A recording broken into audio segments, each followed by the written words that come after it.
എല്ലാവർക്കും എൻ്റെ പുതിയ വീഡിയോയിലേക്ക് സ്വാഗതം. ഞാൻ ഇന്ന് നിങ്ങളെ പരിചയപ്പെടുത്താൻ പോകുന്നത് കാസർഗോഡ് സ്റ്റൈൽ ഒരു കപ്പക്കറിയാണ്. 1 കിലോ കപ്പയെടുത്ത് വൃത്തിയാക്കി നന്നായി കഴുകി ചെറുതായി അരിയുക.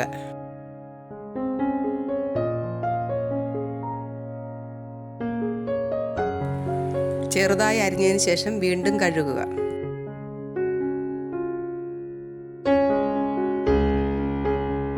കപ്പ വെള്ളമൊഴിച്ച് അടുപ്പത്ത് വേവിക്കാൻ വെക്കുക. അതിലേക്ക് 1 സ്പൂൺ ഉപ്പ് ചേർക്കുക.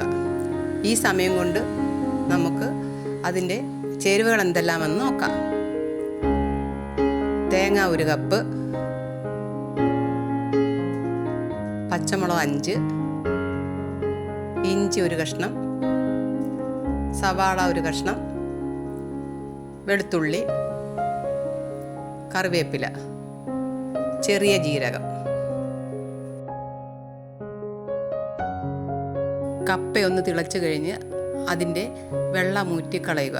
അതിൻ്റെ ആ കട്ടൊക്കെ പോകാൻ ഫസ്റ്റ് വെള്ളം ഊറ്റിക്കളയുമ്പോൾ അതിൻ്റെ ചീനിയുടെ കട്ടെല്ലാം പോവും. വീണ്ടും അത് കുക്കറിലിട്ട് വെള്ളമൊഴിച്ച് കപ്പ വേവുന്നിടം വരെ, നന്നായി വേകുന്നിടം വരെ വേവിക്കണം. അതിലേക്ക് 1/4 ടീസ്പൂൺ മഞ്ഞൾപ്പൊടി ഇട്ട് കൊടുക്കുക. എന്നിട്ട് നന്നായി ഇളക്കുക. നന്നായി ഇളക്കി അത് അടച്ച് വെച്ച് നല്ലതുപോലെ വേവുന്നിടം വരെ വേവിക്കുക. ആ സമയം കൊണ്ട് നമുക്ക് കൂട്ട് തയ്യാറാക്കാം. മിക്സിയുടെ ജാർ എടുത്ത് അതിലേക്ക് എടുത്തു വെച്ചിരിക്കുന്ന തേങ്ങ, ജീരകം, ഉള്ളി, ഇഞ്ചി, പച്ചമുളക് എന്നിവ ചേർത്ത് നന്നായി അരയ്ക്കുക. അടപ്പ് തുറന്നതിന് ശേഷം കപ്പ വെന്തോന്ന് നോക്കാം. നല്ലതുപോലെ വേവണം കപ്പ. നല്ലതുപോലെ ഉടയണം, നല്ല ഉടയണം. നമുക്ക് ആ സ്പൂൺ വെച്ച് നല്ലതുപോലെ ഉടയ്ക്കാം. നല്ലപോലെ ഉടച്ചതിന് ശേഷം അതിലേക്ക് നമ്മൾ അരച്ച് വെച്ചിരിക്കുന്ന മിക്സ് ചേർത്ത് കൊടുക്കുക. എന്നിട്ട് നന്നായി ഇളക്കുക. ചില സ്ഥലങ്ങളിൽ കപ്പയ്ക്ക് പറയുന്നത് ചീനി എന്നാണ്. കാസർഗോഡ് ഭാഷയിൽ കപ്പയ്ക്ക് കൊള്ളിക്കിഴങ്ങെന്ന് പറയും.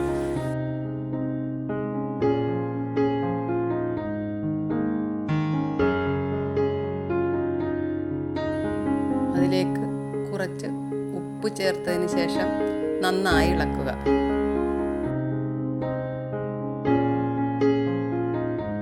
ഇതെല്ലാവരും വീട്ടിലൊന്ന് ട്രൈ ചെയ്ത് നോക്കണം. എല്ലാവർക്കും ഇഷ്ടപ്പെടും. വീണ്ടും വീണ്ടും ഉണ്ടാക്കാൻ തോന്നും.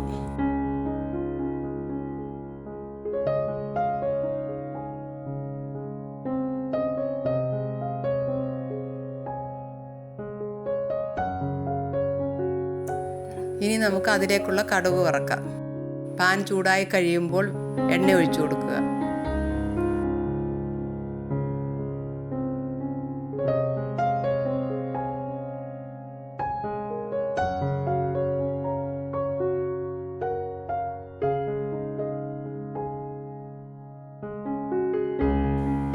എണ്ണയൊന്ന് ചൂടായി കഴിയുമ്പോൾ അതിലേക്ക് കടുക് ഇട്ട് കൊടുക്കുക.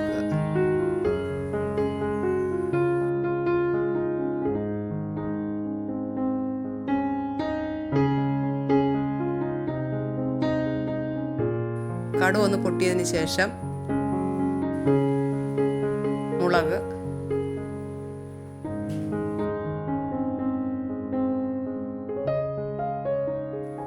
വെളുത്തുള്ളി ചെറുതായി അരിഞ്ഞത്, കറിവേപ്പില എന്നിവ ഇട്ട് കൊടുക്കുക. ഇത് നേരത്തെ തയ്യാറാക്കി വെച്ച കപ്പയിലേക്ക് ഒഴിച്ചു കൊടുക്കുക. എന്ത് മണം വരുന്നുണ്ട്! നല്ല മണവും രുചിയും ഉള്ള കപ്പക്കറി റെഡി. എന്തായാലും നിങ്ങൾ ഇതൊന്ന് ട്രൈ ചെയ്ത് നോക്കണം. ട്രൈ ചെയ്ത് നോക്കിയിട്ട് അഭിപ്രായം കമൻറ്റ് ചെയ്യാനും സബ്സ്ക്രൈബ് ചെയ്യാനും ലൈക്ക് ചെയ്യാനും മറക്കരുത്. Thank you.